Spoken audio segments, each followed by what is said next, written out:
Tashkent is currently hosting the Central Asian Expert Forum. How the region of Central Asia is responding. The international societies and the patterns of integration. Plus, it's double landlocked. What does the best scenario case for Central Asian regionalism? What about your generation? Which aspects of European integration? They probably watch the same cartoons. Shared regional identity today. A good neighbor is better than a distant relative.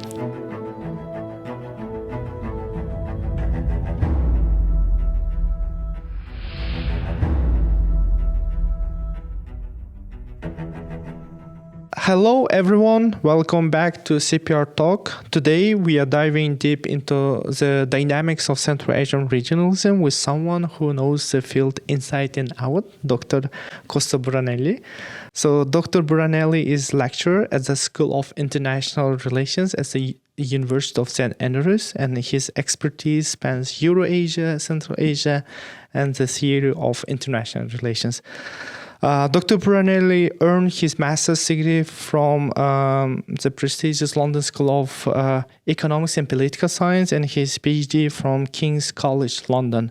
So Dr. Buranelli's research is highly interdisciplinary, so blending international relations theory, particularly the English school, with regional studies. He's focused on how political order is built and maintained through norms, institutions, and rules, both regionally and globally, if I'm not mistaken. Right? That's absolutely correct. And for him, Central Asia is not just a case study, it's a fascinating laboratory for understanding how order emerges in complex post-Soviet space. So he published in journals like Post-Soviet Affairs, International Politics, Central Asian Survey, and he also a regular contributor to The Diplomat. So, Dr. Buranelli, welcome to our talk. Thank you so much, Alouddin. It's a pleasure to be here. Thank you. So, Dr. Buranelli, Tashkent is currently hosting the Central Asian Expert Forum, right? This is called Central Asia, a common space for trust, security, and sustainable development. From your perspective, how we should understand the current wave of regionalism? Is it specific to just Central Asian case, or it's a part of a broader global trend? Well, the discussion we had this morning and the broader event that is being held in Tashkent, I think it's speaking together at these two dynamics that you just mentioned. On the one hand, we have the specific context of Central Asia. We have local dynamics, we have indigenous developments that are taking place at a much faster pace than it used to be in the past. This is because the global level is also changing at a faster pace than in the past. And maybe not for the better. War has resurfaced on the global scale. The global economy is crippled by sanctions, by protectionism, by mercantilism. And also there seems to be a race to armaments and to hyper-securitization that is undermining trust, is undermining cooperation, and overall is weakening the architecture of what some scholars labeled the international liberal order. So in a way, the regional and the global are constituting each other and they're speaking to each other. What is important to observe in these days in Tashkent is how the region of Central Asia is responding to these global challenges.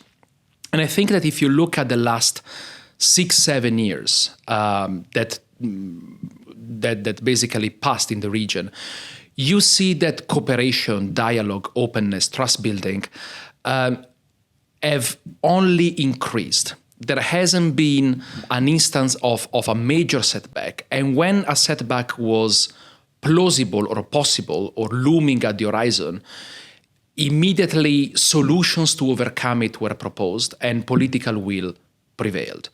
I'm thinking, for example, of the border dispute between Kyrgyzstan and Tajikistan that was recently solved through negotiations and open talks.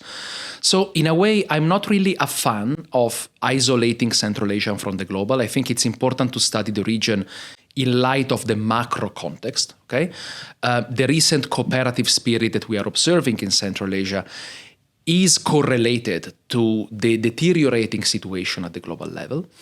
But at the same time, I am indeed conscious that we have to take into account the specificities of Central Asia. It is surrounded by great powers. It is surrounded by nuclear great powers. It came to the world as a set of independent states quite late. It didn't undergo the waves of decolonization that other continents, for example, underwent. Plus, it's double landlocked. So there are these dynamics that are infrastructural, historical, political, security-related, that are all prompting this renewed way of dialogue and cooperation. Some people say integration. We can talk more about this. I think integration has a very specific meaning in Central Asia, and there was a very good discussion this morning. I can tell you more if you want.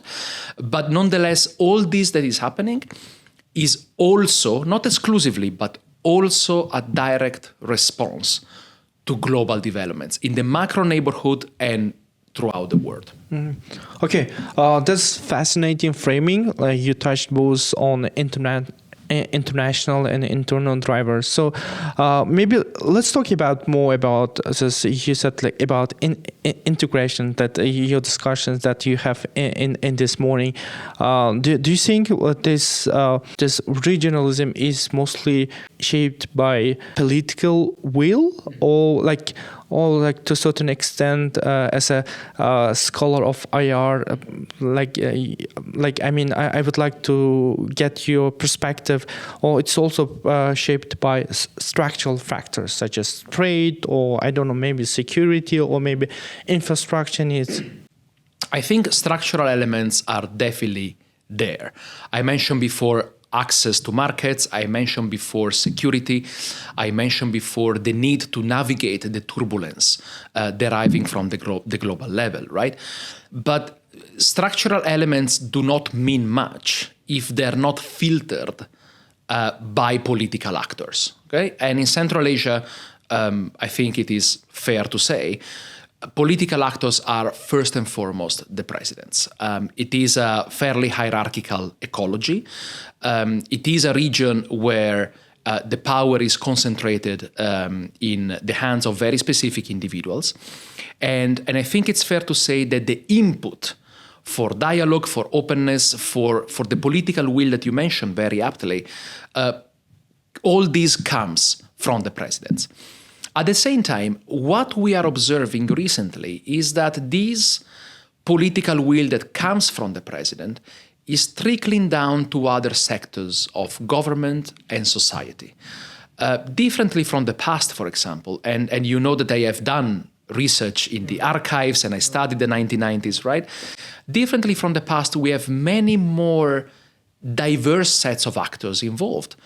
We have, for example, the heads of security councils. We have ministers of economy, foreign affairs, ministers of culture, historians, university rectors, women, members of the youth. We had tourist operators, operators of the aviation agencies, business circles.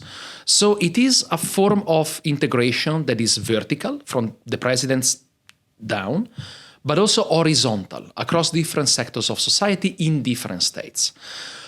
When I mentioned before that integration, it's a very key term here, but also ambivalent, I'm referring in particular to the very cautious approach that the Central Asian states still have towards the creation of a regional organization.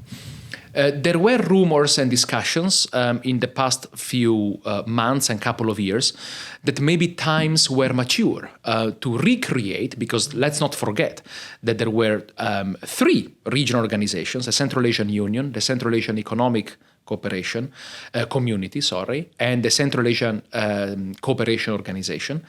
So this would have been the 4th.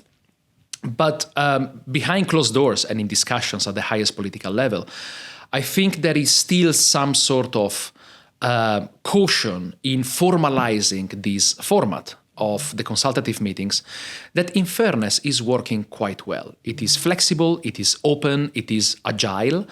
Maybe one of its shortcomings is that it cannot really follow up on implementation because it gives guidelines, right? And basically produces declarations, statements of intents, joint programs, but then you have to do these things.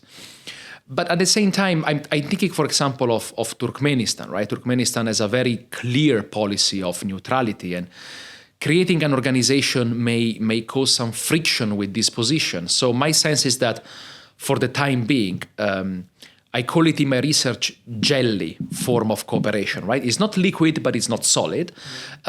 Still serves the interests of all 5 states.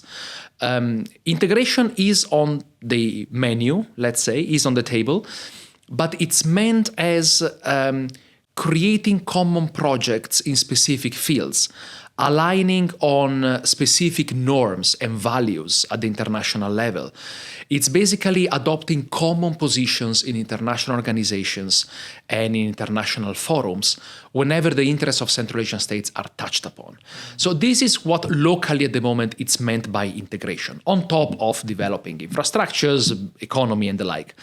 It's less about supranationalism, right? Integration sometimes rings the bell of the European experience.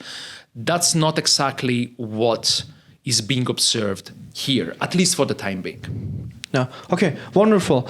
Indeed, like in here in region, we talk about becoming one political and economic voice when it comes to foreign policy of Central Asian countries. Like many policy experts and some scholars argue that it's very beneficial for Central Asian countries to gain greater strategic autonomy. I think this term is also adopted from European experience, right? Like Ursula von der Leyen first came up with the idea of strategic autonomy.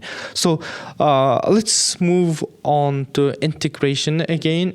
Talk a little bit about integration identity. For example, many scholars argue that regionalism is not just about geography, it's also about shared identity. As you know quite well, Central Asia has a rich cultural heritage and the centuries of interconnected history. So in your view, what factors are most strongly driving a shared regional identity today, if we have shared regional identity? That's a $1 million question, Alouddin. It's very interesting.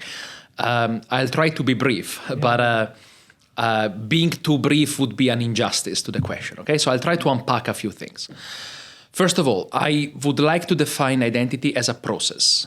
Okay, so it's not that you have an identity or you don't have it. Do you like physics? Sure. Okay, so think of identity as a wave. Okay, as a wave function, like quantum theory. Okay, so there are moments in which identity is visible and moments in which maybe it's not. There are moments in which there are places where this identity is visible and places where this is not. So I think it's very important for scholars, policymakers, the presidents themselves, and everyone interested in this question to understand that identity is not something that you can create from scratch, right? It's something that needs to be accompanied. It's something that needs to be nurtured. It's something that needs to be pitched also. Whenever we define an identity, automatically we leave out some identities, right? If I am defining myself as Italian, I'm not defining myself in many other ways, okay? But if I define myself as a European, automatically I'm making another choice based on another set of values, preferences, and imaginaries maybe with which I would like to identify myself. So you mentioned history, which I think is one of the strongest substratum of the potential common identity of Central Asia. Here, one thing that I would like to touch upon is that it's very, very important whenever we use history or culture as part of Central Asian identity, whatever that is, to stress how this region has a very precise Turkic-Persian heritage. Okay, I think it's very important to recover in this part of identity the Persian element as well, for a very simple reason, because indeed the Persian culture left indelible traces in this region that it's indeed syncretic of different cultures, languages, ethnic groups. And on a more political level, I think you do want to keep Tajikistan close, right? You think, for example, of the Turkic identity, and you have OTS, right? The Organization of Turkic States. Tajikistan is left out, but at the same time shares good neighborly relations with these Turkic states. So how do we match this? And I think one very fair and respectful way to do this is to stress that Central Asia is a Turkic-Persian kind of environment where different heritages syncretically nurtured each other. Then one can mention basic values, civil, political, family values as well, religion, arts, architecture. You can mention also food. I can tell you that in my university, whenever I approach a student, maybe from Kyrgyzstan or from Uzbekistan or Tajikistan, they say first that they are from Central Asia, and then they say the state where they're from, because they always think that abroad they don't know the states of Central Asia, right? So it is interesting that Central Asia is used as a common identity in a defensive way, and this should not be the case. I think Central Asia as a region should be proud of its own common heritage. The identity is not only confined to the past, though. I think there are contemporary elements that you can use to form a regional identity. One of them is if you observe the Central Asian states in international organizations. Actually, I conducted a study a few years ago, and I discovered that the Central Asian states vote together much more commonly than with other great powers, right? So their positions is always 0.9, 0.92 out of 1, which is a very high coefficient of similarity, which means that internationally these states share the same outlook. They want the same things. Now, I'm not saying that they should be all the same. I think it is fair and absolutely normal that Central Asian states and societies also have differences. But I think ultimately having a shared identity is having the capacity to see where interests, values, and priorities intersect. One of them, the environment. One of them is climate change. I mean, Central Asia is one of the most endangered regions in the world. And if I think of local practices like Ashar in Uzbekistan, right? And these practices maybe with other names, but they are present in all the other states. Well, that to me signals the presence of a common environmental and ecological identity that is shared across the 5 societies. There are 2 last things that I want to mention. The first one is that there is a very, very important generational element here, right? So if you look at the presidents, if you look at the first presidents, some of the nomenclatura, obviously they share a Soviet identity. They studied in the same schools, they all speak Russian, they probably watch the same cartoons, right? The same movies, and they know each other transnationally.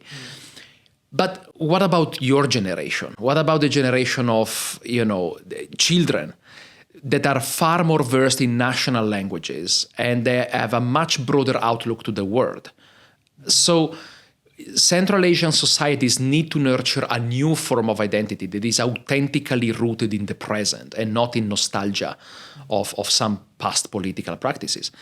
And the second thing I want to mention is that there is nothing wrong in having an open identity, right?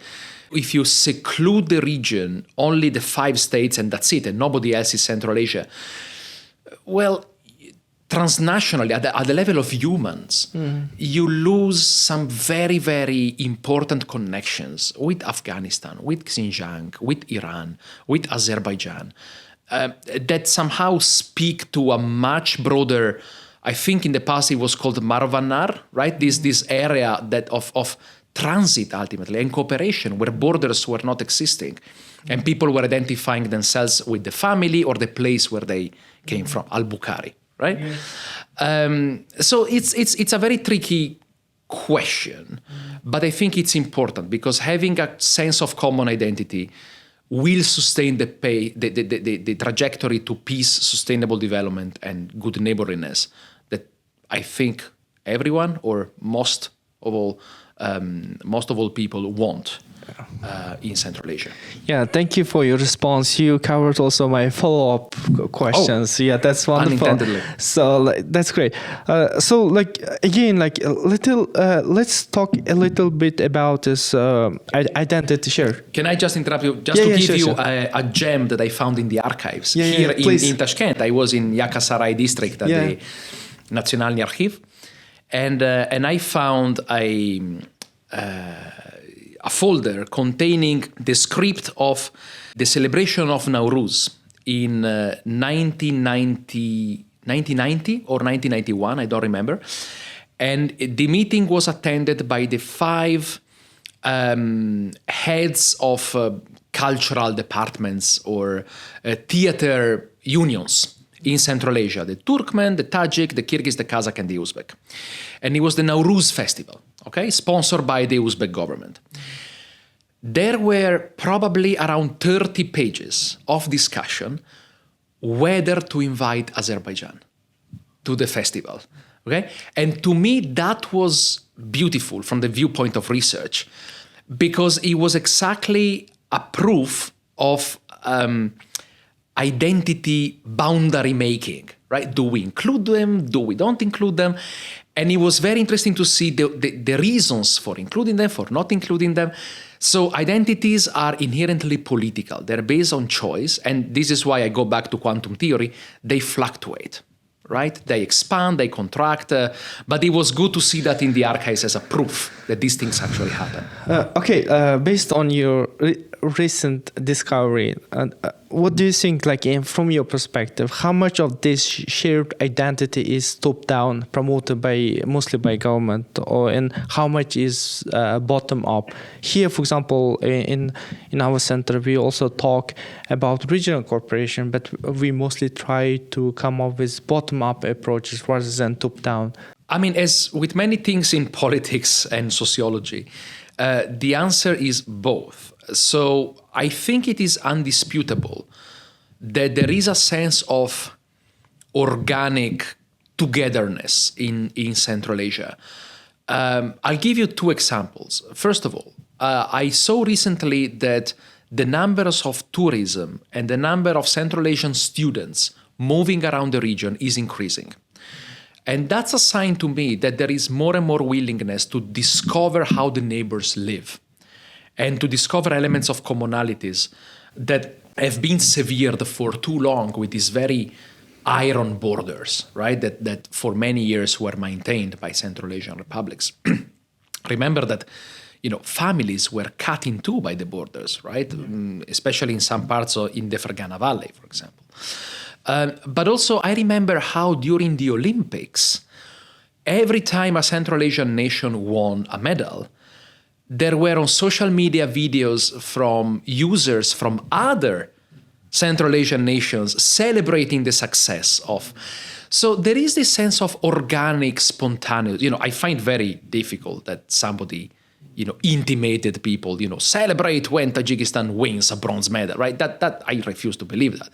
I think it's a genuine, spontaneous, bottom-up sense of we are neighbors, right? And I think there is the proverb: a good neighbor is better than a distant relative. Right? Yes, here exactly. So this is very much the substance, the social fabric of Central Asia. Social fabric is an expression that Simon Teuber, one of my former PhD students, used in his dissertation, and I loved it. I want to credit him for this. But at the same time, it is true that there is a top-down approach to this. There is an attempt to create a regional identity. We are discussing this tomorrow at the forum here in Tashkent. There is a process of scouting for elements. What should we pitch? What should we insist on? What should we not touch upon? That inevitably will be fed into the preliminary agenda of the consultative meeting in September here in Tashkent. My advice, and I will give you a spoiler here of what I'm going to say tomorrow, is that there are limits to what one can do top-down. Ultimately, identity building is a mix of top-down and bottom-up, with the balance tilted towards the bottom-up, because you cannot tell people how to feel. And what top-down can do is to create the conditions for the seeds of this common identity to grow, right? So let's see that this will be conducive to a shared identity, but let me stress this, on what premises and on what elements is for the Central Asians themselves to decide. I'm here just as a scholar to share my thoughts, but by all means, it is not my intention to say what to insist on or what not. Thank you again. Fascinating insights.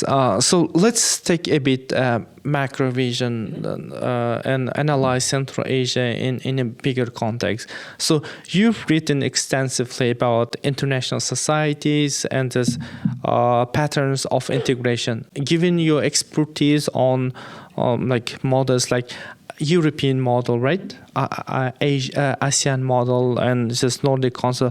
What do you think? These models could serve as a useful template for Central Asian countries, and what lessons, both positive and cautionary, can be drawn from other models? Okay, I'll start my answer with a quote from the economics field. I don't remember exactly who said this, but an economist said this. All models are wrong. Some models are useful. So it is a matter of deciding or localizing what specific elements or processes undergoing in other regions can fit the political, structural, cultural, and societal peculiarities of Central Asia. I am not opposed in principle to observing other experiences.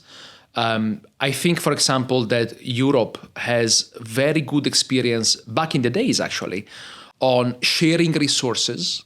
Remember that Europe was built ultimately on coal and steel, yes. Okay, 1950s, but also on transboundary water management. Okay, so some of these experiences can be studied.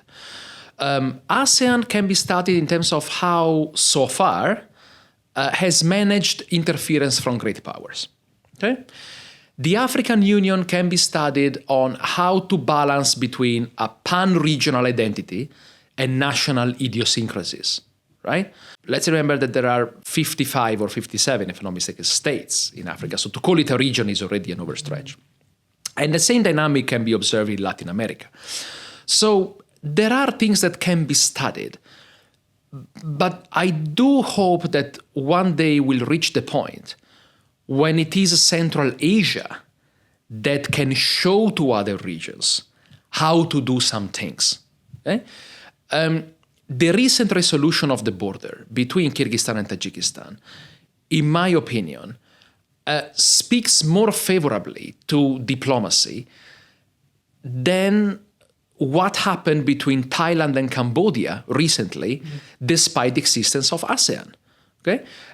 So maybe a good way to study these experiences is also to understand how it was possible that this process between Kyrgyzstan and Tajikistan, okay, it took long, fair enough, but once political will was found, it took 2 years, maybe?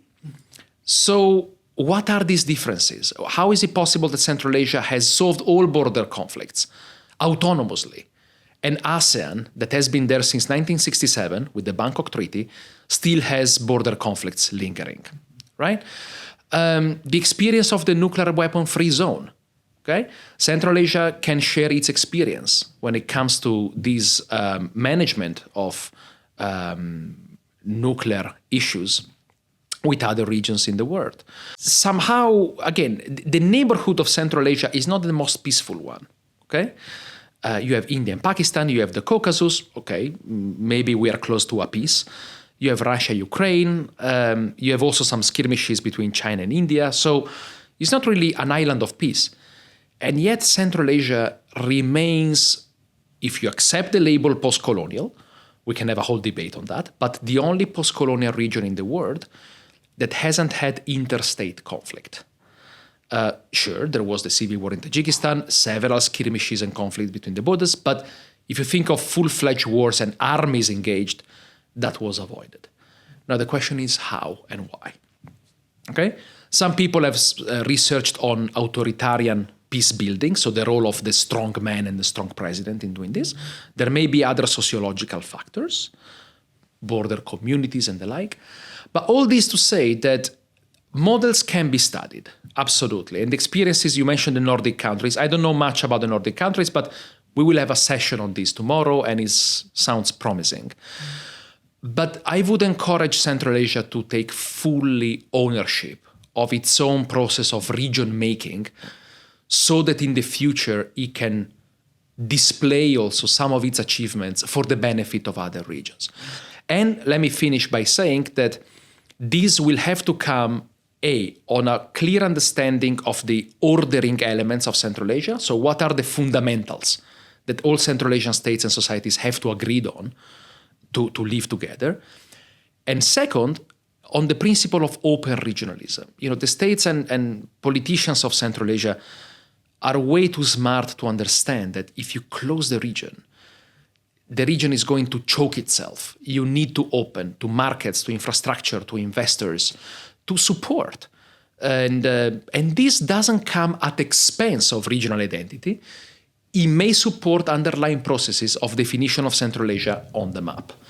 It's time for Central Asia to be at the table and not on the menu, as an old geopolitical adagio holds. Yeah, wonderful. So, like a couple years ago, I think Nargis Kasinova wrote about this, how Central Asian countries can deeper integrated, and she was arguing that drawing on European experience on steel and coal, this agreement, Central Asian countries also considering contemporary characters of the region, they can also build such kind of union based on this energy and water nexus. My question is following: which aspects of European integration process do you think would work in case of Central Asia? Maybe like one or two cases.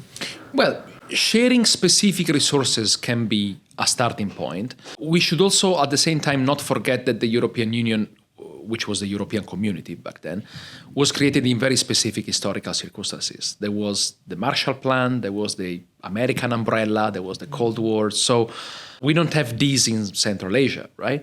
But I would also mention education, a common educational space. One of my projects, which I will present tomorrow, is a Central Asian Erasmus that I think will contribute a lot to the fostering of a Central Asian identity for the future generations. Maybe more openness to civil society actors. Again, Central Asia is an ecology that is quite closed politically. We have discussed this already. But having, for example, forums of sociologists or social scientists periodically on the sidelines of the consultative meetings to understand exactly what activities can be taken at the societal level would be a very good step forward that would speak to the European experience, but implementing actually local specificities without copy-pasting it, right? Another element of the European experience that can be mentioned is the adoption of some flexible or some light touch mechanism to monitor implementation. Central Asia is very prolific in terms of initiatives. This morning we saw how many, I think up to 60 documents have been adopted so far. But who exactly is monitoring the implementation of these strategies, right? Technically, there are the national coordinators, but very few people know their identities. I don't know who they are. It's difficult to find them online. I have the Palageni, right? Describing their role just because I have my contacts. But most members of the public do not even know that the national coordinators exist. So I think that maybe one aspect of the European experience that should not copy-paste it, but localized here, may be to frame a dialogue with societies to understand that integration is taking place, cooperation is taking place. This is what is being done with these achievements for everyone's benefits, right? Because otherwise we will remain on the Putnam's two-level game, right? Everything is between the political elites, but societies on the ground will know very little, or will know things after a while. So maybe this kind of openness can be pushed a little bit more. Okay, wonderful. So, in addition to your theoretical work, you also do some policy-oriented research, right? I think your recommendation on easing visa process for scholars from Central Asia to travel to Europe was part of discussions during this recent summit between Central Asia and Europe. Based on this, I would like to ask you some questions about the future. Like, I know scholars doesn't like predicting, they make. I don't have crystal balls. Yeah, but still, from based on your experience, on your knowledge, and your knowledge on the ground, you know quite well what's happening in Central Asia. If you look ahead 5 or 10 years, what does the best scenario case for Central Asian regionalism look like from your perspective? Let's talk about both biggest risks, also biggest opportunities from your perspective. Maybe let's start from the risks, so that then we finish on the positive notes, right? Okay. So the risks are coming from systemic factors, climate change. I hope there will not be a race to unilateralism. I remember at one of the COPs, the one in Glasgow, Central Asia had its own pavilion, for example. That was a very good signal to the international community that threats coming from climate change were shared in the region. And there is a lot of dialogue happening in this field, but I do hope it will continue. And another crisis looming at the horizon is agriculture. I think you wrote something recently about food security. Exactly. So because of climate change and water scarcity, there is an issue with food security. And this may sound counterintuitive, but indeed cooperation here is crucial. Infrastructurally, epistemically, in terms of research, and in terms of sharing resources. I remember during COVID, for example, there were episodes of altruism between the republics. When the Sardoba Dam exploded, for example, neighboring republics gave aid. When one of the power plants in Kyrgyzstan exploded or was faulty, again, neighboring republics sent aid. So this has been done already. And I hope they will become part of the normative substratum of Central Asian regional cooperation.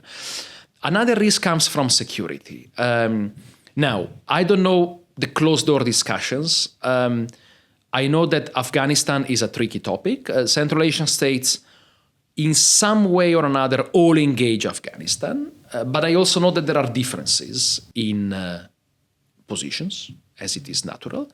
When it comes to common security threats or issues, my hope is that, again, unilateralism will not prevail, and there will be at least concertation, if not cooperation, because security is too sensitive, at least concertation, the diplomatic practice of informing your neighbors that you're about to do something.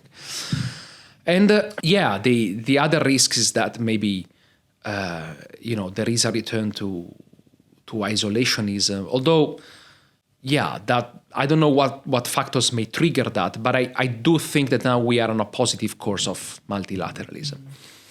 When it comes to the best case scenario, in 5-10 years, I see Central Asia as a zone of peace and stability, where humans, citizens can achieve their potential, where there is a common educational space, where citizens of all republics can travel to neighboring republics with ID cards or with less restrictions, maybe even benefiting from some healthcare agreements. I was mulling over this morning, actually. It would be very nice to have a healthcare umbrella in Central Asia, caring for your neighbors. If something happens to a tourist from Kyrgyzstan, visit them in Uzbekistan for free or something like that. Common positions entrenched in international organizations. And mostly, I do hope that Central Asia will develop along the lines it sets for itself. It's very important that imposed models from outside, of whatever sort, okay? Western, Eastern, Southern, I'm not distinguishing between good and bad states or models. Suggestions are welcome, but Central Asia should really start exerting its regional sovereignty in deciding what sort of region it wants to be. And my hunch is that it will be a very delicate balance between sovereignty and national identity, but also cooperation, mutual support, and concertation when it comes to matters of common interest, which will be most likely sustainable development and climate change, infrastructure and trade, and common positions on security and development at the international level. Dr. Buranelli, as usual, thank you so much for joining us, for your insights, your perspectives. Makes it clear that Central Asia is not just reacting to global shifts, but it's also shaping its own destiny, like balancing history and identity. Like in academia, there is this term, right, the returning agency to regional, like it's especially to small countries. I think to a certain extent, we can see such kind of development when it comes to Central Asian, this regionalism and the international relations. Thank you so much. Thank you. Thank you for the invitation.